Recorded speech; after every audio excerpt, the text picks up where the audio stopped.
நான் வந்து இப்போது பத்திய சாப்பாடு செய்ய போகிறேன். அது வந்து பத்திய சாப்பாடுனா, இப்போ வந்து லூஸ் மோஷனுக்கு, இது மாதிரி வயிறு வலிக்கு, இந்த மாதிரியான ஒரு நெஞ்சு வலி ஒரு மாதிரி இருக்குது, டைஜஷன் ஆகலை, ஒரு ஏப்பமாக வருது, அந்த மாதிரி இருக்கிறவங்களுக்கு இப்போ நான் வந்து ஒரு பத்திய சாப்பாடு இது வந்து நீங்கள் வந்து இது சாப்பிடுங்க. அது உடனே உங்களுக்கு அந்த ஜீரணம் ஆகும். அது எந்த நெஞ்சு வலிக்குது, ஒரு மாதிரி கேஸ் ட்ரபிள் இருக்கிறவங்களுக்கு, வயிறு வலி, லூஸ் மோஷனுக்கு எல்லாருக்கும் அந்த மாதிரி சாப்பிட்லாம். ஒன்றும் இல்லைங்க, சின்ன வெங்காயம் ஒரு 4-5 எடுத்து வச்சுருக்கேன், அதை கட் பண்ணி வச்சுருக்கேன்.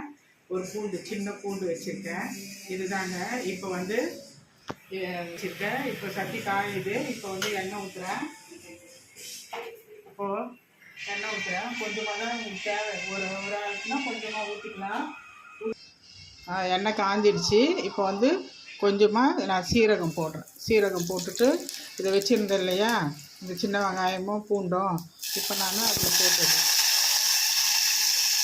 அது போட்டுட்டு கொஞ்சம் லேசாக வதங்கணும். ரொம்ப வந்து கசப்பு தன்மை வந்துடும். அதனால் வந்து நீங்கள் வந்து அதை லேசாக வதக்கினாலே போதும். லேசாக இப்படி வதங்கினாலே போதும். இப்போ வதங்கிட்டு ஒன்றும் அடுத்தது வந்து பெருங்காயம் போடலாம். பெருங்காயம் போட்டு போகிறேன். இப்போ வந்து தேவையானது சும்மா கொஞ்சமாக பெருங்காயம் போடுறேன். பெருங்காயம் தான் இதுக்கு ஹைலைட்டு. அது பெருங்காயம் போடணும். அப்போ தான் உங்களுக்கு வந்து அந்த ஜீரண தன்மைலாம் போகும். இப்போ வந்து போதும், இது வந்து போதும். இப்போ தேவையானது இப்போ நம்ம ரைஸ் போட்டு கொஞ்சம் உப்பு கொடுப்போம்.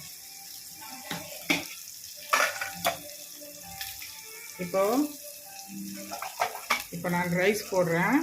இப்போ ரைஸ் போட்டு நம்ம இதில் கலரிடலாம்.